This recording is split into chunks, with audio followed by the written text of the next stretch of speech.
Today I am going to teach about the uterus. Coming to the general features of the uterus. Okay, so shape of the uterus is the inverted pear shape. Okay, so this is the uterus. Okay, inverted pear in shape. Next, coming to the situation, which it is located within the lesser pelvis. Okay, uterus situated within the lesser pelvis. Coming to the measurements of the uterus, is the total length is about to 7.5 centimeters in length. Fundus plus body is about to 5 centimeters. Cervix is about to 2.5 centimeters. Breadth is about to 5 centimeters. Thickness is about to 2.5 centimeters in thickness. Length of the cervical canal and uterine cavity is about to 6 centimeters. Okay. So finally, lastly, the weight is about to 30 to 60 grams in weight. Coming to the axis. Okay. So that is anteversion, anteflexion, and last one, that is dextrorotation. Okay. One by one we will discuss. Okay. Coming to the anteversion. What is this anteversion? Formation of this anteversion is that is present in between the axis of cervix and vagina. Okay, so that is the axis in between the cervix and the vagina. Okay, so that is the formation. Measurement is about to 90 degrees. So that axis which it is passes through the external os of cervix. External os of cervix. Factors maintaining it, that is by ligament of uterus, uterosacral ligament, intrinsic growth of uterine wall. Okay, so that is about the anteversion which it is formed in between the axis of vagina and the cervix. It is about to 90 degrees. Okay, so if that is in abnormal position, that is the retroversion of this uterus. Okay, so this is the normally located uterus, this one is a abnormally located uterus, that is the retroversion of this uterus. Coming to the anteflexion. What is this anteflexion formation? Which it is present in between the body with the cervix. Body with the cervix. Okay, so this is the body of the uterus. Okay, this one is the cervix. Okay, so which it is located in between, that angle is by body and the cervix of the uterus. It is about to 125 degrees. It is about to 125 degrees. This axis passes through the internal os of cervix. This axis passes through the internal os of cervix. So if that is abnormal, that is retroflexion of this uterus. Retroflexion. Okay, so this is the cervix and body. Okay, so this is the retroflected uterus. Okay, so this is the normally located anteflexion, this is the abnormal located uterus, that is the retroflexion of the uterus. Coming to the dextrorotation. What is this dextrorotation? Is that slight deviation towards the right side. Slight deviation towards the right side, that is the normal thing, that is the dextrorotation. If that is abnormal, that is towards left side, that is called it as levorotation. Levorotation. Coming to the presenting parts of this uterus is fundus, body and cervix of the uterus. Coming to the first part, that is fundus. Okay, so this fundus direction is forwards, which it is convex on all sides.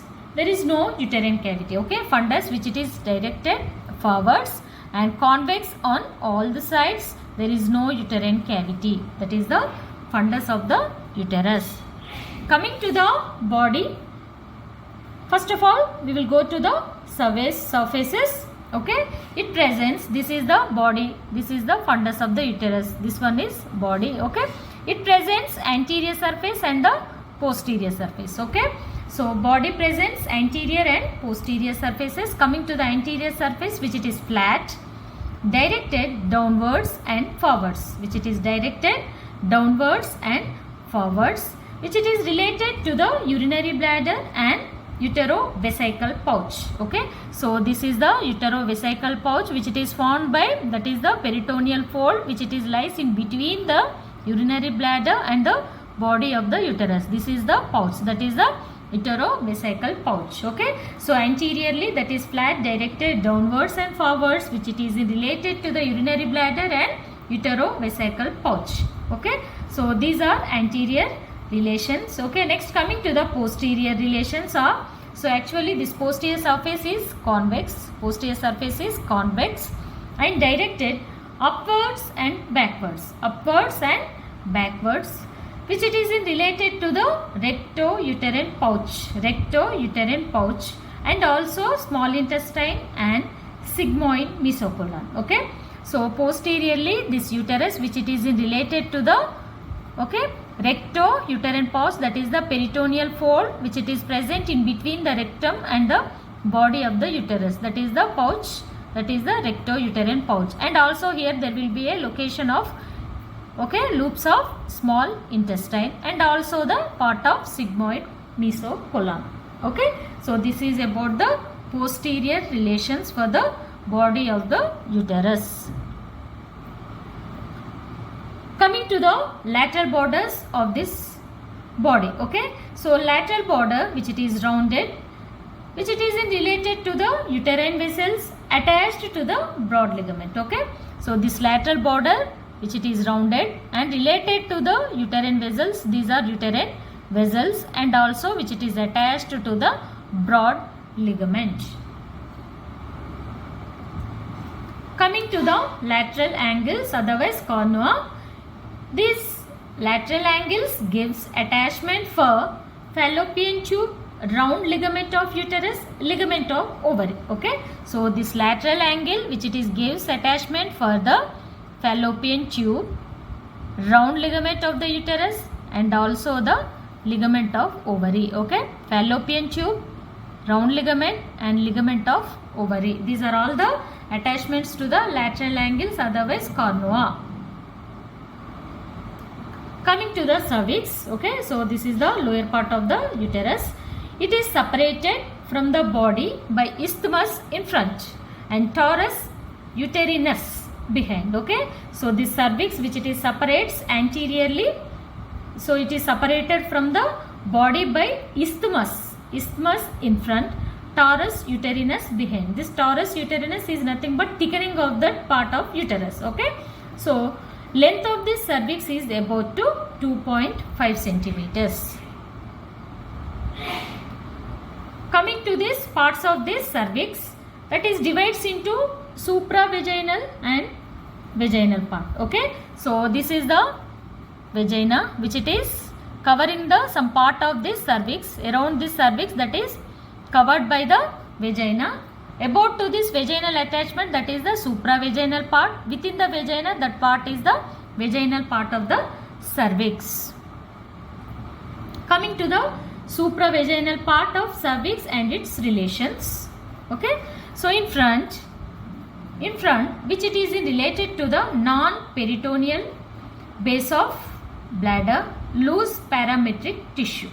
Okay, so in front which it is actually non-peritoneal, which it is non-peritoneal, and it is related to the base of the urinary bladder and parametric tissue. These are the relations in front of the supravaginal part of cervix. Behind which it is related to the peritoneum, pouch of Douglas, sigmoid colon and small intestine. Okay, so behind which it is related to the peritoneum, pouch of Douglas, and also sigmoid colon and small intestine. On each side which it is related to the ureter, uterine artery, McEnroe's ligament, broad ligament, paracervical group of lymph nodes. Okay, so on each side of this supravaginal part which it is related to the ureter here and uterine artery, McEnroe's ligament, broad ligament and paracervical group of lymph nodes. Okay, on each side which it is related to the ureter, uterine artery, McEnroe's ligament, broad ligament, paracervical group of lymph nodes. Okay, so this is about the supravaginal part of cervix relations. Next, coming to the vaginal part of cervix and its relations are, so actually shape is conical in shape. It communicates to vagina through the external os. Okay, it communicates to the vagina through the external os.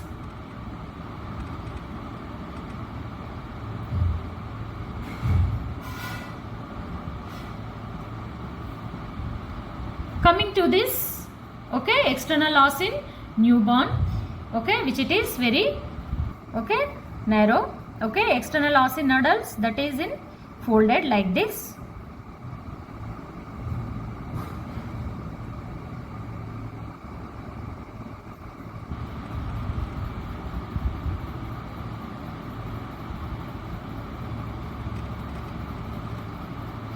Coming to the fornix.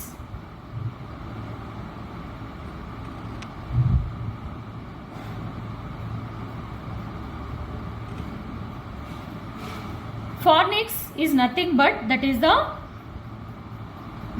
part of the cervix which it is around, that is covered by the vagina. Okay, so actually that is the space in between the cervix and the vagina, that is called it as the fornix. Okay, the fornix which it is divides into 3 parts. So 2 parts are lateral side, lateral fornix. Okay, here lateral fornix, and one more fornix, that is anterior and the posterior fornix. Okay, so totally 3 fornix. Okay, 2 are lateral, one is anterior, other one is posterior fornix. Coming to the cervical canal, on cross section it is fusiform, that is called it as arbor-vitae uteri. Arbor-vitae uteri.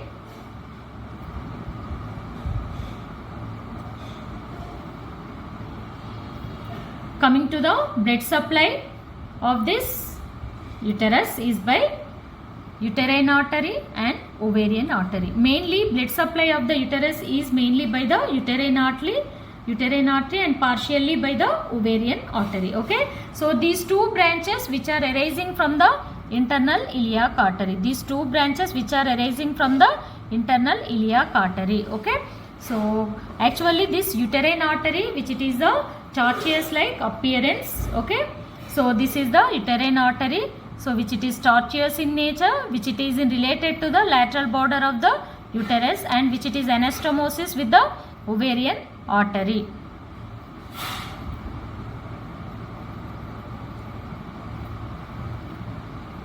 Okay, so this is the arterial anastomosis within the myometrium and endometrium of the uterus. Okay, actually this is the uterine artery, ovarian artery. Okay, these 2 arteries gives the coronary arteries which are enters into the myometrium. Okay, so there is a formation of auricate artery. This auricate artery gives the radial arteries.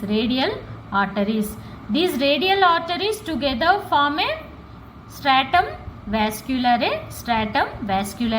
From this stratum vasculare, that gives the basal arteries at the basal zone of the endometrium, and spiral arteries which are going towards the functional layer of the endometrium. Okay, so actually, so this uterine artery, ovarian artery gives the coronary arteries, and then auricate arteries. That auricate arteries gives radial, and those will form the stratum vasculare, and from there is the basal arteries to the basal zone and spiral arteries to the functional zone of endometrium. Coming to the venous drainage, same thing like the arterial supply. Okay, so this uterine vein and also the ovarian veins which are finally drains into the internal iliac vein. Coming to the lymphatic drainage, from the fundus and upper part of the body into the pre-aortic and lateral aortic group of lymph nodes. Okay, pre-aortic and lateral aortic group of lymph nodes, and also which are drains into the superficial inguinal group of lymph nodes. Which are drains into the superficial inguinal group of lymph nodes. Next, coming to the lower part of the body. Lower part of the body which are drains into the external iliac group of lymph nodes. External iliac group of lymph nodes. From the cervix which are drains into the, so this cervix lateral part into the external iliac and obturator group of lymph nodes. Posterolateral part of the cervix which are drains into the internal iliac group of lymph nodes. From the posterior part which are drains into the sacral group of lymph nodes. Okay, so this is about the lymphatic drainage of the uterus. Okay, so this is the external iliac group of lymph nodes, internal iliac group of lymph nodes, pre-aortic and lateral aortic group of, otherwise para-aortic group of lymph nodes. Coming to the nerve supply, that is by sympathetic and parasympathetic nerves. Sympathetic nerves are T12 to L1 nerves. Parasympathetic nerves are S2 to S4 nerves. Coming to the changes of uterus with age. Changes of uterus with age. In newborn, uterus is above pelvic inlet. Uterus is above pelvic inlet. Cervix is elongated angle between uterus, and vagina is absent in newborn. Okay. Next, coming to the changes at the puberty. Okay. Fundus is above pelvic inlet. Body of uterus is long. Palmate folds are prominent in cervical canal. Axis is maintained. Axis is maintained. Okay. So this is the uterus at puberty. Coming to the pregnancy. Okay, so in pregnancy uterus will be increased in size. Okay, this is the 3rd month, 4th month, 5th, 6th, 7th, 8th, 9th. Okay, so these are the changes which are present within the pregnancy. After parturition, okay, so uterus becomes very thickened and vagina is stretched. That is the after parturition stage of the uterus. After menopausal age, okay, so after menopausal age, so cervical canal which it is completely folded and which it is increase in width of this cervical canal, okay, and cervix is somewhat thickened. Coming to the ligaments of uterus. Okay, ligaments of uterus which it is divides into 2 types. One is true ligaments and false ligaments. True ligaments and false ligaments. Coming to the true ligaments, first one round ligament, second one Meckenrods, third one uterosacral, fourth one that is the pubocervical ligament. Okay, round ligament, Meckenrod's ligament, uterosacral ligament and pubocervical ligament. Okay, false ligaments are uterovesical, rectovaginal and rectouterine and broad ligament. Okay, false ligaments are uterovesical, rectovaginal, rectouterine and broad ligament. Okay, so these are all the false ligament. Okay, so this true ligament, that is the pubocervical ligament here, and this is the uterosacral ligament. This is also the true ligament, and this is the transverse cervical, otherwise Meckenrod's ligament. Okay, so these 3 are the true ligaments of the uterus. Coming to the first ligament, that is the round ligament of the uterus, which it is very important. Length of this round ligament is about to 10 to 12 centimeters. Function is it maintains the position. Attachments from the lateral angle of uterus to the labium majus. Okay, so this is the attachment of the round ligament which it is attached to the lateral angle of the uterus towards the labium majus. Okay, so direction is that passes forwards and laterally through the broad ligament, and it crosses the lateral wall, enters into the deep inguinal ring, okay, and enters into the inguinal canal, and finally which it is attached to the labium majus. That is about the attachment of the round ligament of uterus. Coming to the McEnroth's ligament, otherwise transverse cervical ligament. Okay, McEnroth's ligament, otherwise transverse cervical ligament. Shape of the ligament is the fan shape. Function, it keeps the cervix in position. Coming to the attachments.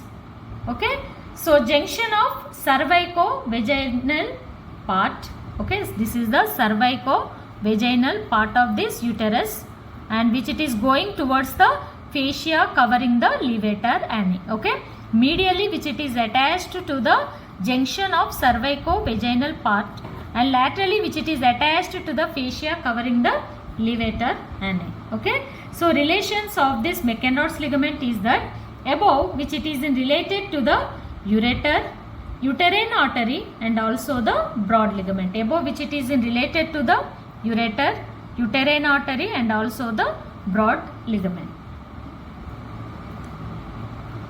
Coming to the uterosacral ligament. Uterosacral ligament.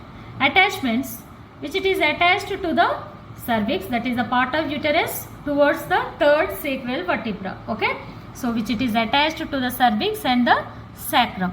Okay, function is that it maintains the position of uterus. It maintains the position of uterus. Coming to the pubocervical ligament. Pubocervical ligament, which it is attachment. Okay, which it is attached to the cervix to pubic bone. Okay, so pubocervical ligament, which it is attached to the cervix towards the pubic bone. That is the attachment for the pubocervical ligament. Pubocervical ligament. Okay, so this one is divides into three parts, that is uterovesical and rectovaginal and rectouterine parts. Okay, so uterovesical part from the anterior surface of the body of uterus towards the upper surface of urinary bladder. Rectovaginal part from the posterior part of fornix to the vagina to rectum. Rectouterine part, that is between the cervix and the rectum. Coming to the broad ligament. Okay, so shape of this broad ligament is quadrilateral in shape. It has two layers. And surfaces are two in number. One is antero inferior surface, other one is posterior superior surface. Okay, antero inferior surface, which it is related to the upper surface of the urinary bladder, and paravesical fossa. Okay, which it is related to the upper surface of urinary bladder and paravesical fossa. Posterior superior surface, that gives attachment to the mesovarium, and it has a pelvic opening of uterine tube. Okay, so this is about the posterior superior part of broad ligament. Coming to the borders. Okay, it presents upper border, lower border, and medial lateral borders. Okay, so broad ligament that presents upper border, lower border, medial border, and lateral borders.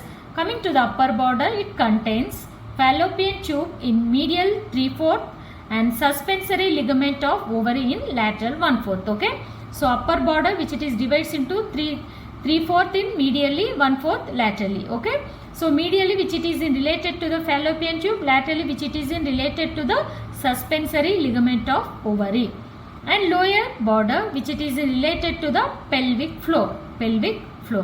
Medially, which it is attached to the lateral margin of uterus. Lateral border, which it is attached to the lateral pelvic wall. And coming to the contents of this broad ligament. Okay, that is uterine tube, round ligament of uterus, ligament of ovary, ovarian vessels, uterine vessels, tubules and duct of epiphoron, and tubules and duct of paraphoron, and lymphatics of uterus, nerves of uterus. Okay, so these are all the contents of the broad ligament.